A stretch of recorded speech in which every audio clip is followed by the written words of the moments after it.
سلسلہ سیرت النبی کا آج 43واں درس ہے۔ گزشتہ درس میں عمرۃ القضاء اور اس کے بعد غزوہ موتا کا ذکر ہوا تھا، اور غزوہ موتا وہ غزوہ ہے جس میں سیدنا خالد ابن ولید رضی اللہ عنہ کو رسول اللہ صلی اللہ علیہ وسلم نے سیف اللہ کہا تھا۔ علماء نے لکھا ہے کہ حضرت خالد ابن ولید رضی اللہ تعالی عنہ کو باوجود ان کی پوری کوشش، طلب اور خواہش کے شہادت نہیں ملی، یعنی وہ شہید نہیں ہوئے، بلکہ اپنی طبعی موت سے ان کا انتقال ہوا دنیا سے۔ علماء نے لکھا ہے کہ اور اتنا زیادہ انہوں نے جہاد میں اتنی زیادہ شرکت کی ہے کہ ان کے جسم کا کوئی حصہ ایسا نہیں تھا جہاں تلوار کے زخم نہ ہو، مگر موت جو ہے وہ بہرحال میدان جنگ میں نہیں آئی۔ تو اس کی وجہ سیرت نگاروں اور محدثین نے لکھی ہے کہ جب رسول اللہ صلی اللہ علیہ وسلم نے ان کو سیف اللہ کا خطاب دے دیا، اللہ کی تلوار کا، تو اللہ کی تلوار کو تو کوئی توڑ نہیں سکتا۔ تو چونکہ وہ سیف اللہ تھے، اس لیے اللہ کی تلوار تھے، اس لیے یہ کسی انسان کے بس کی بات نہیں تھی۔ ان کی شہادت کا مطلب تو یہ سمجھا جاتا کہ جیسے اللہ کی تلوار گویا ٹوٹ گئی۔ اپنی طبی موت دنیا سے تشریف لے کر گئے، اور کہا بھی کرتے تھے کہ اگر کسی کا یہ خیال ہو کہ موت جنگ کے میدان میں آتی ہے تو میری موت دیکھ لے، ساری زندگی میدان جنگ میں گزری ہے اور موت جو ہے وہ گھر پر ہے۔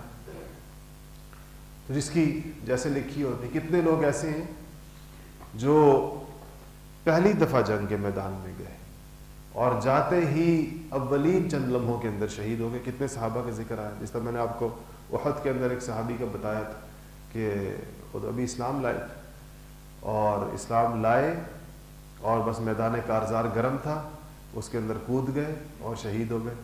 تو صحابہ، حضور نے فرمایا کہ جنت میں گئے، تو صحابہ پھر بطور پہیلی ایک دوسرے سے پوچھا کرتے تھے کہ وہ کون سا شخص ہے جس نے نہ نماز پڑھی، نہ روزہ رکھا، نہ اس نے کوئی حج کیا، نہ اس نے کوئی اور جو دین کے کاموں سے کام ہوتا ہے وہ کیا، لیکن وہ شہید ہوا اور اس کی شہادت جو ہے وہ رسول اللہ صلی اللہ علیہ وسلم نے اس کی جنت میں جانے کی اس کی گواہی دی، تو ان کا پھر نام لیا جاتا تھا۔ اچھا، یہ جو سارے واقعات غزوہ موتا کے بعد جو بڑا اور اہم واقعہ ہے وہ فتح مکہ ہے۔ فتح مکہ بھی ویسے ہی ایک اہم ترین دن ہے تاریخ اسلامی کا، جیسے غزوہ بدر، جیسے ہجرت کا دن ہے۔ یہ بعض دن تاریخ اسلامی میں بہت اہم ترین دن ہے، کیونکہ فتح مکہ آپ دیکھیں تو 8 ہجری کو ہو رہا ہے، رمضان المبارک میں۔ یکم ہجری اگر آپ سمجھ لیں، ربیع الاول سے شروع کریں آپ، ربیع الاول میں ہجرت ہوئی ہے، تو یہ 7 برس کے بعد اللہ تعالی حالات کو کتنی تیزی کے ساتھ بدلتے ہیں، اور اللہ جل شانہ کی مدد، تائید اور نصرت کیسی ہوتی ہے۔ فتح مکہ اس کی بہت بڑی مثال ہے۔ اور آج جس چیز کا ہمیں افسوس ہوتا ہے کہ اسی لیے یہ سیرت ہمارے ہاں پورے اہتمام کے ساتھ یہاں بھی پڑھائی جاتی ہے، ہمارے تعلیمی نظام کے اندر بھی جو البرہان کی ویکینڈ کلاسز ہوتی ہیں اس کے اندر بھی سیرت سرکلز بھی ہمارے مختلف چلتے رہتے ہیں، کہ یہ وہ عظیم الشان تاریخ ہے جس کے اندر بہت بڑا سبق پوشیدہ ہے۔ بدقسمتی سے یہ ہمارے تعلیمی نصاب کا، نظام کا حصہ نہیں۔ ہمارے نصاب میں، اسلامیات میں جس حد تک سیرت ڈالی جاتی ہے وہ بھی تقریباً اس کی روح نکال کر، اور وہ کوئی آپس کے اندر گندھی بھی نہیں ہے، ساری کی ساری نتائج درست نہیں ہے۔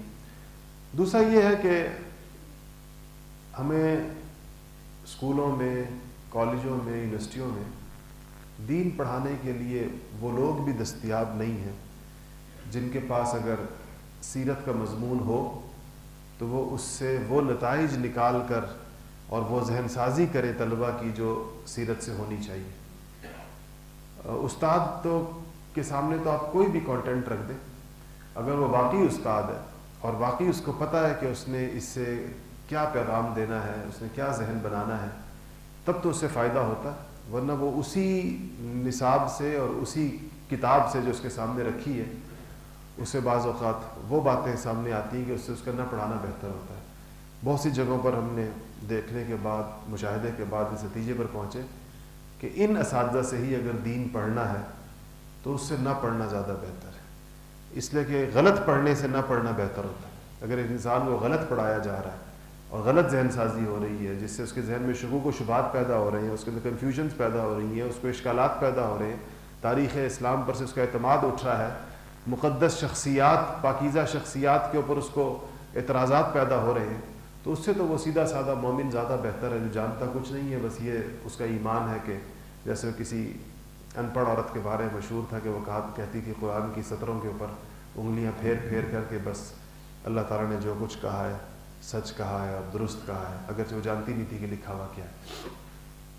تو تاریخ اسلام میں یہ فتح مکہ بھی اسی طرح کا ایک بہت اہم ترین دن ہے جس کو ہمیں اپنی پوری تفصیلات کے ساتھ یاد رکھنا چاہیے، اس لیے کہ یہ نبی کریم صلی اللہ علیہ وسلم کے ساتھ اللہ جل شانہ کی مدد، نصرت، تائید اور اللہ تعالیٰ کی سنتوں کا اظہار ہے۔ اس سے ہمیں پتہ چلے گا کہ اللہ تعالیٰ کا دنیا کے اندر معاملہ کیسا ہوتا ہے، اللہ تعالیٰ پانسا کتنی جلدی پلٹتے ہیں اور کس طرح پلٹتے ہیں۔ دنیا میں جو لوگ غالب نظر آتے ہیں، جب انسان قدرت کی شرائط پوری کر دے تو غالب کیسے مغلوب ہوتے ہیں اور مغلوب کیسے غالب ہوتے ہیں۔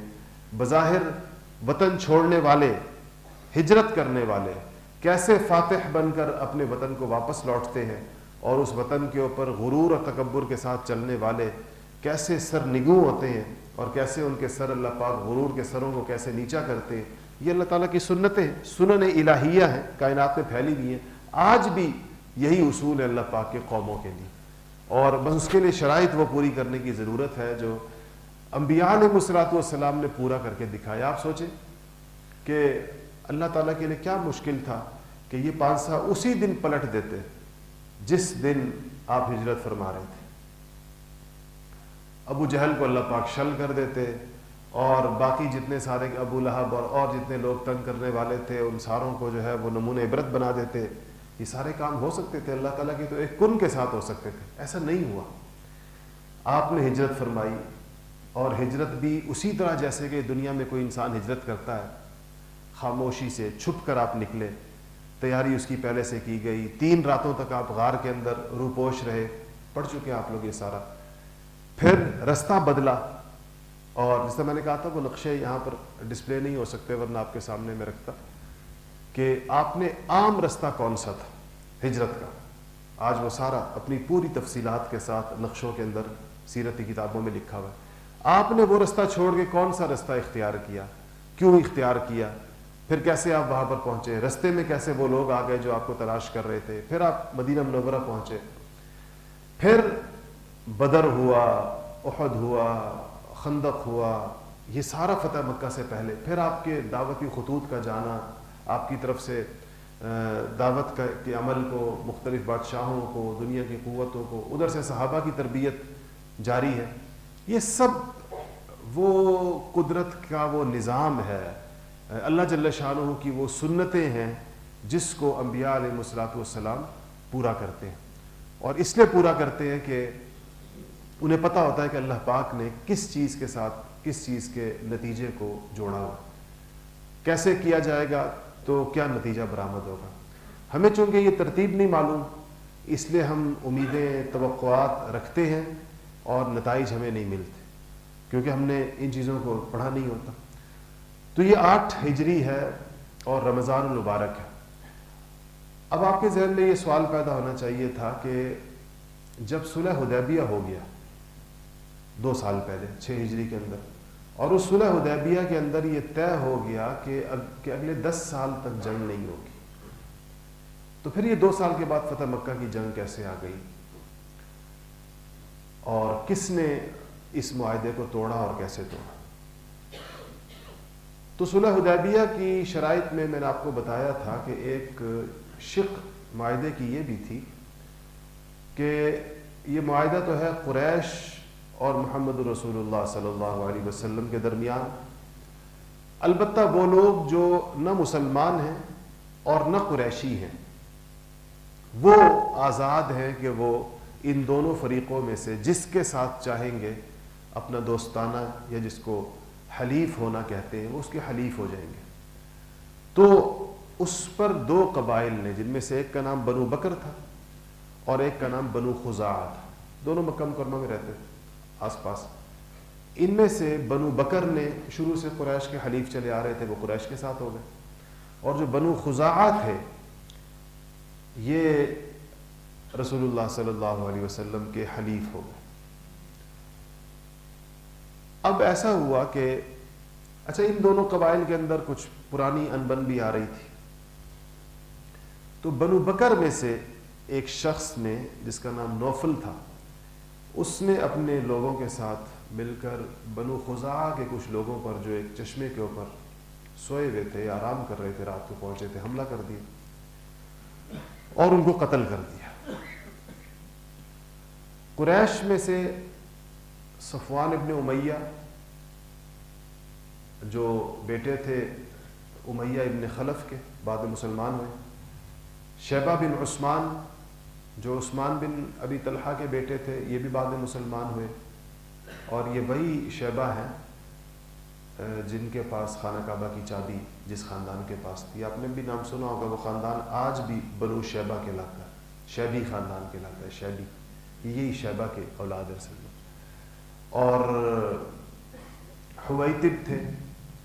ان لوگوں نے یعنی جو قریشی سردار تھے انہوں نے اس شبخون میں, اس حملے میں بنو بکر کا ساتھ دیا, ان کی پوشیدہ مدد کی, اور پھر ان کو ہتھیار بھی دیے, ان کو لڑنے کے لیے چیزیں بھی دیں. یہ لوگ جو جب انہوں نے حملہ کیا تو خزاعہ کے لوگ مکہ میں ایک شخص ہیں بدیل بن ورقہ, اور وہ ان کے سردار بھی تھے بنو خزاعہ کے. یہ صلح حدیبیہ میں بھی آئے تھے صلح کرنے کے لیے بیچ میں, تو بدیل کے گھر میں گھس گئے, لیکن وہ لوگ ان کے پیچھے, یہ قریش کے لوگ بھی اور بنو بکر کے لوگ بھی بدیل کے گھر میں بھی گھس کر بھی انہوں نے اس کو مارا.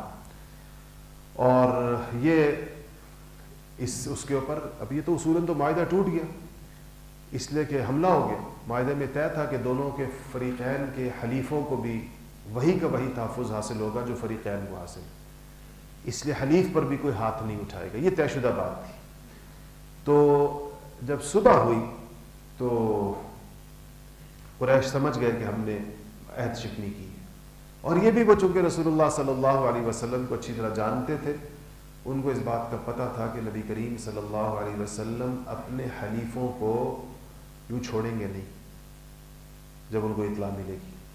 تو آپس میں کہنے لگے کہ ہم نے معاہدہ توڑ دیا, خود ہی کہنے لگے ایک دوسرے سے. تو ادھر بنو خزاعہ کے ساتھ تو زیادتی ہوئی, ان کے اوپر حملہ ہوا, ان کے لوگ قتل ہوئے, ان کے سردار اور کچھ اور لوگ یہ ایک وفد لے کر اپنا بنو خزاعہ کا مدینہ منورہ بارگاہ رسالت صلی اللہ علیہ وسلم میں حاضر ہو, آپ کے پاس آئے. آپ اس وقت مسجد نبوی میں تشریف فرما تھے. یہ وفد آیا اور 40 لوگوں کا وفد بنو خزاعہ کا, اور جیسے کہ عربوں کا دستور تھا انہوں نے اپنی بات, اپنا مقدمہ عربی اشعار کے اندر پیش کیا. یا رب انی ناشد محمدہ, کہا کہ اے اللہ میں محمد کو صلی اللہ علیہ وسلم اپنا عہد یاد دلانے کے لیے آیا. خزاعی سردار نے کہا حلف ابینا و ابی, جو ہمارے اصل میں اس سے پہلے یہ بنو خزاعہ جناب مطلب کے زمانے سے ان کے حلیف چلے آ رہے تھے حضور صلی اللہ علیہ وسلم کے خاندان کے. تو کہا کہ میں ان کو حلف یاد دلانے کے لیے آیا, اور پھر اس کے بعد کافی سارے لمبے اشعار ہیں. تو رسول اللہ صلی اللہ علیہ وسلم کو انہوں نے بتایا کہ ہمارے ساتھ یہ ہوا. تو آپ نے فرمایا کہ اگر میں ان کی مدد نہیں کروں گا جو اب آئے ہیں میرے پاس مظلوم جو ہمارے حلیف ہیں, تو پھر آسمانوں سے میری مدد بھی نہیں ہوگی.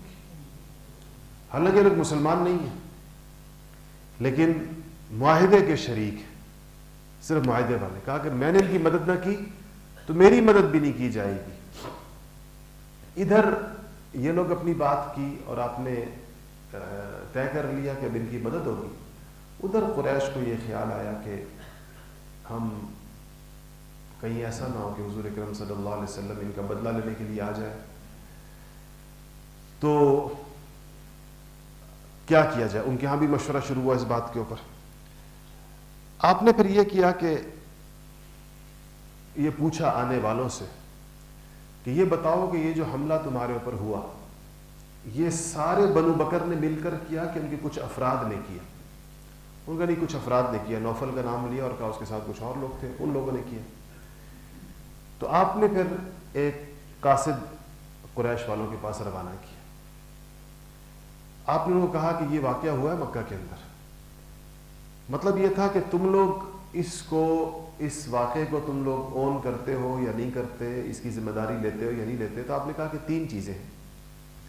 ایک تو یہ کہ اگر یہ قبائل کا، نہ بنو بکر کا اور نہ قریش کا، یہ کوئی اجتماعی فیصلہ نہیں تھا، چند افراد کی طرف سے تھا، تو پھر یہ ہے کہ مقتولین کی دیت خزاع کو دے دی جائے، جتنے لوگ ان کے قتل ہوئے ہیں ان کی دیت دے دیں۔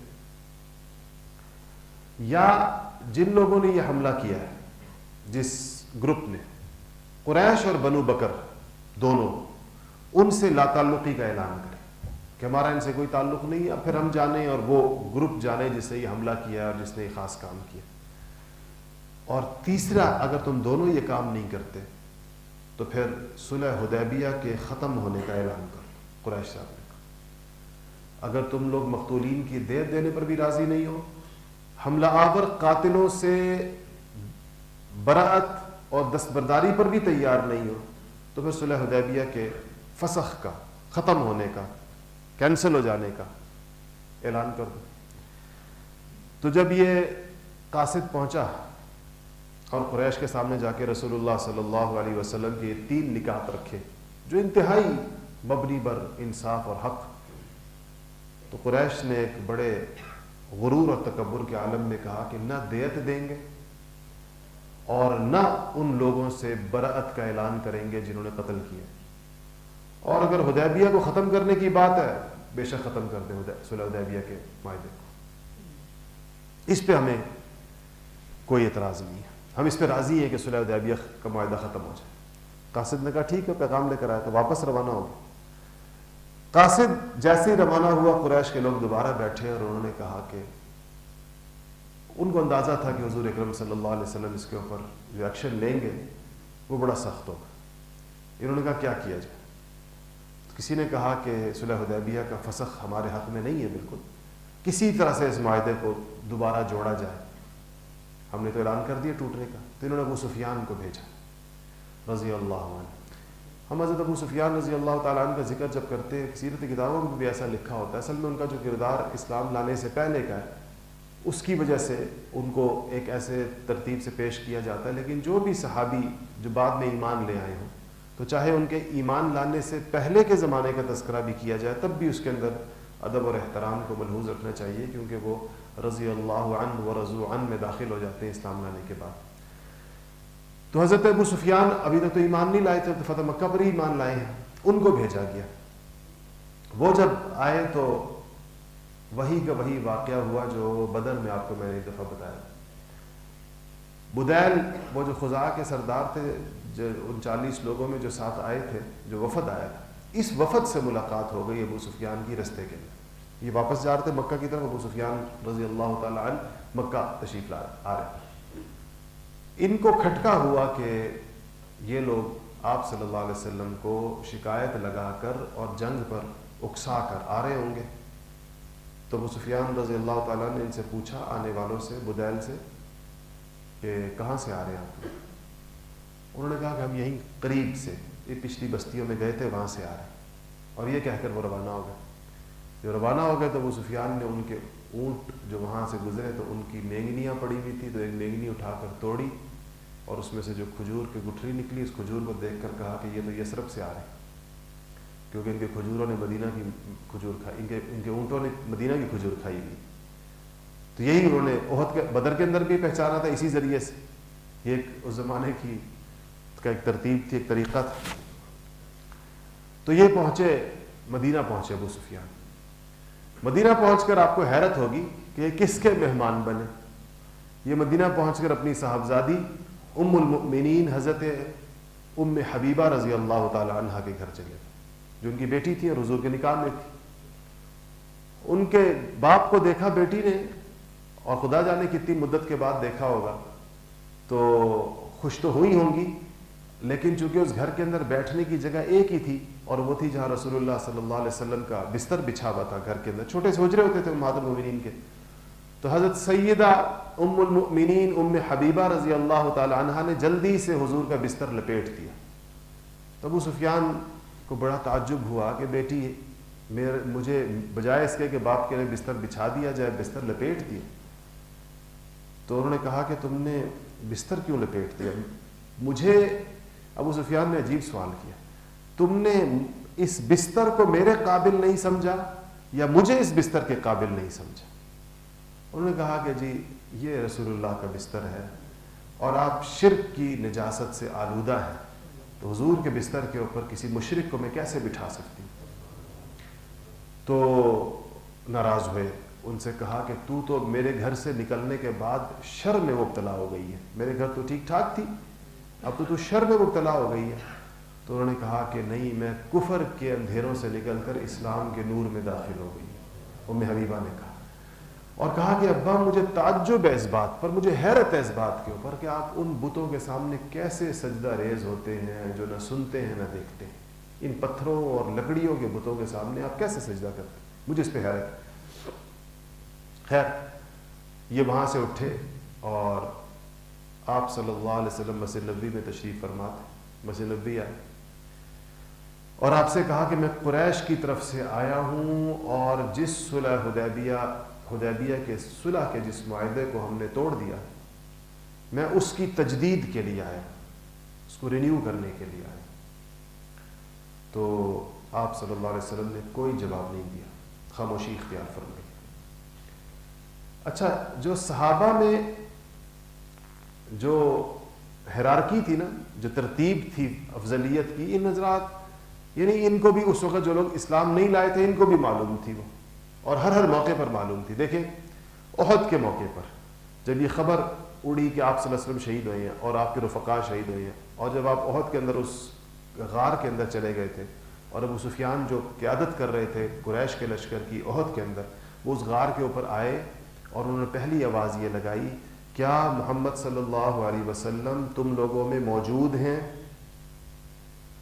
آپ صلی اللہ علیہ وسلم نے صحابہ سے کہا خاموش ہو جاؤ, جواب مت دو. اس نے پھر دوسرا سوال یہ کیا ابو بکر موجود ہے؟ آپ نے کہا جواب نہ دو. اس نے پھر کہا کیا عمر موجود ہے؟ یہ ترتیب ان لوگوں کو بھی معلوم تھی کہ یہ ہے ترتیب ان کے.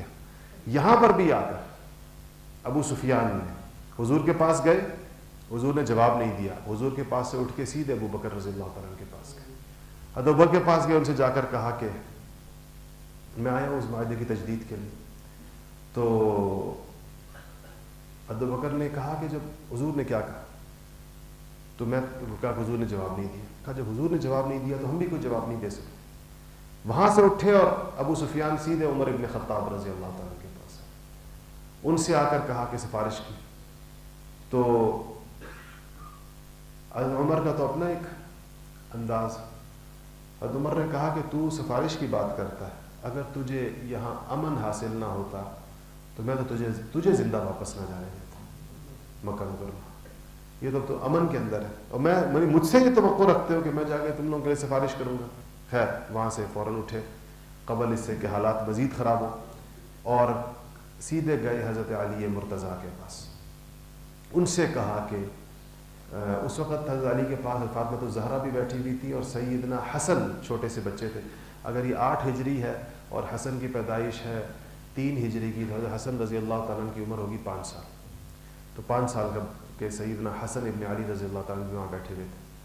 تو آپ نے کہا کہ حضرت علی سے کہا کہ آپ کے ساتھ تو ہماری قرابت ہے, اور آپ جو ہیں وہ میں اس موقع پر اس قرابت کے رشتے کا واسطہ دیتا ہوں, اور ایک سخت ضرورت کے ساتھ کی وجہ سے آیا ہوں, اور میں نہیں چاہتا کہ میں ناکام واپس جاؤں, تو مجھے بتائیں کہ کیا کروں میں. آپ حضور اکرم صلی اللہ علیہ وسلم سے میری سفارش کریں۔ تو حضرت علی نے کہا کہ اگر حضور اکرم صلی اللہ علیہ وسلم نے اس بارے میں کوئی ارادہ کر لیا تو اب کسی کی مجال نہیں ہے کہ وہ آپ کے اس ارادے کو بدلوا سکے، اب تو مطلب وہی ہوگا جو آپ نے طے کر لیا۔ تو ابو سفیان نے کہا کہ میں ایک اور تجویز دیتا ہوں، اور وہ یہ کہ یہ حسن 5 سال کا بچہ یہ کھڑا ہو جائے مسجد نبوی کے اندر اور یہ آواز لگا دے کہ میں نے قریش کو پناہ دی ہے۔ تو فاطمہ الزہرا سے کہا کہ فاطمہ اگر تیرے بیٹے نے یہ آواز لگا دی تو یہ مکہ اور مدینہ کا مشترک سردار بن جائے گا ہمیشہ کے لیے، ہم سب اس کی سرداری کو مان جائیں گے۔ تو فاطمہ الزہرا نے کہا کہ اول تو بچہ چھوٹا، دوسرا یہ کہ حضور اکرم صلی اللہ علیہ وسلم کی مرضی کے خلاف یہ کیسے آواز لگا سکتا کہ آپ صلی اللہ علیہ وسلم کی مرضی نہ ہو۔ تو اس نے کہا، ابو سفیان نے کہا چلے علی سے کہا کہ آپ مجھے مشورہ تو دیں میں کیا کروں اس ساری صورت۔ میں نے آپ کو بتایا تھا نا کہ علی رضی اللہ تعالیٰ عنہ کو جو مشکل کشا یا حاجت روا کہا جاتا تھا بعض کتابوں میں کہی گئی، تو اس سے مراد یہ مشکل کشائی ہوتی تھی، یعنی کسی کو کوئی مشکل درپیش ہے، کوئی مشورہ چاہیے کسی کو، کوئی پریشانی درپیش ہے، بندہ اس میں پوچھتا ہے کسی انسان سے، تو آپ بڑے انتہائی سمجھدار اور انتہائی عقل مند اور بہت درست مشورہ دینے والے، اس کو لوگوں نے سمجھ لیا کہ شاید یہ وہ والی مشکل کشائی ہے جس طرح کہ اللہ تعالیٰ سے انسان جو مانگتا ہے۔ وہ تو ظاہر ہے کہ اللہ کے علاوہ مخلوق میں سے کوئی بھی انسانوں کی وہ مشکلات حل نہیں کر سکتا جو اللہ جل شانہ کے دائرہ اختیار میں۔ ہاں باقی جس طرح ہم کے آپس میں ایک دوسرے سے کہتے ہیں کہ میری ایک مشکل ہے آپ اس کو حل کر دیں، تو وہ ظاہر ہے اسباب کے درجے میں مراد ہوتی ہے، ما تحت الاسباب مراد ہوتی ہے، ما فوق الاسباب مراد نہیں ہوتی۔ وہ تو صرف ما فوق الاسباب مدد صرف اور صرف اللہ جل شانہ کی ذات کر سکتی ہے۔ تو انہوں نے کہا آپ مجھے کوئی مشورہ دیجیے کیا کروں میں؟ تو آپ نے کہا کہ حضرت علی نے کہا کہ مشورہ میں تمہیں یہ دے سکتا ہوں کہ تم چلے جاؤ مسجد نبوی اور کہو کہ میں یک طرفہ طور پر اس معاہدے کو پھر سے قائم کرنے کا، پھر سے طے کرنے کا اعلان کرتا ہوں، تجدید کرتا ہوں اس کی، اور پھر تم چلے جاؤ دیکھو پھر آپ صلی اللہ علیہ وسلم کیا کرتے ہیں۔ تو ابو سفیان نے کہا چلے ایسے آخری اور کوئی صورت نہیں رہ گئی، ایسے کر لیتے ہیں۔ تو آئے اور مسجد نبوی میں کھڑے ہوئے اور کہا کہ میں حدیبیہ کے معاہدے کو دوبارہ سے قائم کرنے کا اور اس کی صلح کی مدت کو مزید بڑھانے کا اعلان کرتا ہوں، اور یہ اعلان کیا آپ صلی اللہ علیہ وسلم نے، اور صحابہ نے کوئی جواب نہیں دیا اس کا، اور چلے گئے۔ تو معاہدے تو یک طرفہ نہیں ہوتے، ایک طرف سے تو نہیں ہوتے۔ اور جب وہ چلے گئے تو آپ صلی اللہ علیہ وسلم نے صحابہ کو جنگ کی تیاری کا حکم دے دیا۔ آپ نے فرمایا تیاری کرو، اور یہ نہیں بتایا کہ ارادہ کیا ہے۔ حدیث شریف میں آتا ہے کہ اپنے مقاصد کو کے اندر اللہ پاک کی مدد حاصل کرو ارادوں کو چھپانے کے ساتھ، یعنی اپنا ہر ارادہ، اپنی ہر چیز کو وقت سے پہلے اس کو افشا نہ کیا جائے۔ تو آپ نے کہا کہ صحابہ سے کہا کہ اپنے آلات حرب و ضرب ٹھیک کرو، تلواریں صحیح کرو، نیزے اٹھا لو، زرہیں ٹھیک کر لو، جو زمانے کا سامان ہوتا تھا گھوڑے اونٹ جانور تیار کر لو۔ اور کہا آس پاس کے قبائل کے اندر بھی آپ نے پیغامات بھیجوا دیے کہ وہ بھی اپنی تیاری کر لے، وہ سارے لوگ۔ اچھا یہ سارا ہوا، اس میں ایک اور بیچ میں ایک واقعہ ہے جو عام طور پر وہ ہوتا ہے جس سے پتہ چلتا ہے سیرت کے اندر کیسے کیسی بعضوں کا صورتحال پیش آ جاتی ہے۔ ایک صحابی تھے اور انہوں نے اس دوران ایک خط ایک عورت کو دے کے روانہ کر دیا مکہ والوں کے پاس کہ آپ صلی اللہ علیہ وسلم آ رہے ہیں۔ جب یہ خط اس عورت کو دے کے انہوں نے روانہ کیا، حضور اکرم صلی اللہ علیہ وسلم کو وحی کے ذریعے سے اطلاع ہو گئی کہ خاتون ایک عورت ایک خط لے کر جا رہی ہے۔ آپ نے حضرت علی، حضرت زبیر اور حضرت مقداد ان 3 کو بھیجا کہ جاؤ اور وہ فلانی جگہ پر، آپ نے جگہ متعین کی، آپ نے کہا وہ فلانی جگہ پر ایک عورت ہوگی اور اس کے پاس ایک خط ہے جو کہ حضرت حاتب نے لکھا ہے، اور وہ لے کر مشرکین مکہ کے پاس جا رہی ہے۔ روزہ خاص جگہ کا نام متعین کیا کہ اس جگہ پر تم لوگوں کو وہ عورت ملے گی۔ تو یہ لوگ جب گئے تو اس عورت بڑی کوئی ضرورت سے زیادہ کانفیڈنٹ قسم کی عورت تھی. اس نے کہا جی میری تلاشی لے لیں, میرے پاس کوئی خط نہیں. تو انہوں نے جو اس کی, اور اس نے اپنے ہاتھ اٹھا دی, جو دیکھا تو اس کے پاس خط نہیں تھا. انہوں نے کہا کہ اللہ کا رسول کی بات غلط نہیں ہو سکتی کسی صورت کے. انہوں نے بتایا جگہ اور یہ عورت کو خط ہے. تو اس عورت سے کہا کہ تو خط دے دے, خط تیرے پاس لازمن ہے, ورنہ اگر ہمیں تیرے کپڑے بھی اتارنے پڑے تو وہ خط نکالیں گے تمہارے پاس, کیونکہ خط تیرے پاس ضرور ہے, میں حضور نے بتایا. جب اس نے یہ سنا تو اس نے اپنے بالوں کو اپنی چوٹی کھولی اور اس میں سے خط نکال کر دے دی. وہ اسے اپنے سر کے اندر, بالوں کے اندر رکھا تھا, جس کی طرف عام طور پر انسان کا خیال ہی نہیں جاتا. تو وہ خط لے کر آ گئے اور حضور کو لا کے دے دیا کہ جی یہ خط ہے, اس عورت کے پاس تھا. حضور نے حضرت حاتب کو بلایا. اس سے آپ دیکھیں, اندازہ لگائیں کہ ہمارے ہاں ایسا واقعہ پیش آ جائے تو بدگمانیوں, بد زبانیوں, اور شاید میرے خیال ہے اس بیچارے سے کوئی اس کی رائے ہی نہ لے. اب اور کیا چاہیے, باقاعدہ ان کے نام نیچے نام لکھا ہوا ہے جنہوں نے خط لکھا ہے, اور حضور کو وحی کے ذریعے پتہ چل گیا. فرشتے نے آ کے بتا دیا کہ خط ایک مدینہ سے ایک صحابی نے بھیجا ہے مکہ والوں کے نام. تو حضور نے ان کو بلایا, حضرت حاتب رضی اللہ تعالیٰ عنہ کو. تو حضور نے کہا یہ کیا ہے, خط ان کے سامنے رکھ دیا. اس نے کہا کہ یا رسول اللہ, انہوں نے فرمایا میرے مواخذے کے اندر, یعنی سزا دینے میں یا میرے بارے میں کوئی رائے قائم کرنے میں عجلت نہ فرمائے. میں آپ کا غدار نہیں ہوں. میری اصل میں قریش, میرے اہل و عیال قریش مکہ کے اندر, میری قریش کے ساتھ کسی قسم کی ایسی رشتہ داری نہیں ہے, قرابت نہیں ہے, صرف حلیفانہ تعلقات ہیں. تو مجھے اور میرا کوئی وہاں پر حامی و مددگار نہیں ہے. اب صرف وہ جو حلیفانہ تعلقات ہیں اس کی وجہ سے قریش نے میرے بچوں, حالانکہ میں مدینہ میں ہوں, آپ کا ساتھی ہوں, لیکن میرے بیوی بچے وہاں پر محفوظ ہیں اسی وجہ سے. تو میں نے سوچا کہ میں قریش کے اوپر ایک احسان کر دوں گا تو اس سے میرے بیوی بچوں کی حفاظت کا فریضہ وہ مزید اچھے طریقے سے انجام دیں گے اگلی صورتحال میں. اور یہ میرے دل سے مجھے اس بات کا یقین تھا, مجھے اس بات کی پورا یقین تھا اس بات کا کہ آپ نے جو ارادہ کر لیا ہے وہ قریش چاہے کچھ بھی کر لے, وہاں پر ان کو اطلاع مل جائے, ان کو خبر مل جائے, کچھ بھی ہو جائے, چونکہ اللہ کی مدد اور نصرت آپ کے ساتھ ہے, آپ کے اب لشکر کا وہ سامنا نہیں کر سکتے. اب وہ کسی صورت کے اندر بچ کر کہیں پر نہیں جا سکتے. اور مجھے یہ دل میں خیال آیا کہ اس خط لکھنے میں میرا نفع ہے اور اللہ کے رسول کا نقصان کوئی نہیں ہے. وہ اللہ کی تائید کے ساتھ جا رہے ہیں اور اللہ کے آگے کون ٹھہرنے والا ہے, کون ٹھہر سکتا ہے اس کے آگے. آپ صلی اللہ علیہ وسلم نے یہ بات سنی اور سننے کے بعد آپ نے کیا فرمایا, بخاری شریف کی روایت, اور صحابہ کی طرف سے کہا کہ جو صحابہ سن رہے تھے سارے, کہا کہ اما آگاہ رہو سارے, جن لوگوں نے بات سنی آگاہ رہو, انہو قد صدقکم, اس نے سچ کہا. یہ جو کہنے صحابی یہ سچا ہے, یہ اللہ اور اس کے رسول کا غدار نہیں. اس کو یہ پتہ, اس کے ذہن میں یہ تھا کہ میرا اس میں گھر کا معمولی سے فائدہ ہو جائے گا اور اللہ اور رسول کو کوئی ضرر اس سے نہیں پہنچ سکتا, اس لیے. تو اس کے بعد حضرت عمر رضی اللہ تعالیٰ عنہ, اس سے پہلے کہ آپ صلی اللہ علیہ وسلم ان کو سند دیتے, صداقت کی, تو عمر فوراً کھڑے ہو گئے کہ یا رسول اللہ اجازت دیجیے اس کی میں گردن اڑا دوں, اس منافق کی. جب خط دیکھ لیا تو نبی کریم صلی اللہ علیہ وسلم نے فرمایا کہ انہ قد شہید بدر, عمر حاتب بدر میں شریک رہا ہے, یعنی بدری صحابی ہے.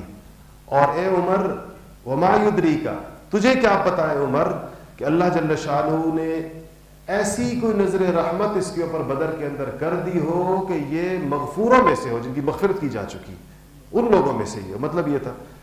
تو سیدنا عمر فاروق رضی اللہ تعالیٰ نے جب یہ بات فرمائی اور کہا کہ ہاں, اور ساتھ یہ فرمایا حضور نے کہ کیا تمہیں یاد نہیں عمر کہ اللہ پاک نے اہل بدر سے کہا ہے کہ اب تم لوگ جو مرضی کرو تمہاری ہم نے مغفرت کر دی. تو یہ سن کر سیدنا عمر فاروق رضی اللہ تعالیٰ کی آنکھوں میں آنسو آ گئے اور کہا کہ اللہ و رسولہ اعلم, اللہ اور اس کے رسول جانتے ہیں. اس کا مطلب یہ تھا حضور اکرم صلی اللہ علیہ وسلم کی بات کا کہ شریک بدر منافق نہیں ہو سکتا.